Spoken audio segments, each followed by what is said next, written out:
Walmart is supposed to provide a safe environment for customers, which means keeping the store free from fall hazards. If you slip and fall in a Walmart due to a hazard, you can file a premises liability claim to recover damages. Walmart owes a duty of care to ensure the safety of its customers, which includes cleaning up known spills, keeping aisles free of debris, repairing damaged floors, putting out signs for floor cleaning, and more. If Walmart has breached their duty of care and you were injured, you have the option to bring a personal injury claim. However, bringing a personal injury claim against Walmart is not always easy, as you'll have to have precise evidence pointing toward Walmart's negligence.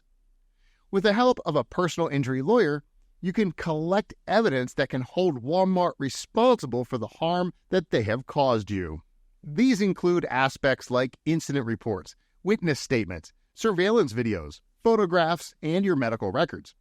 From there, you may be able to obtain financial support for medical bills, lost wages due to missed work, and other damages caused by your slip and fall. Walmart insurance claims can be incredibly complex, and they want to pay out as little as possible.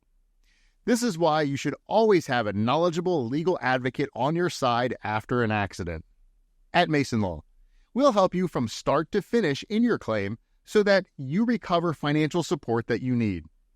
Please contact us today for a completely free case consultation so that you can get started.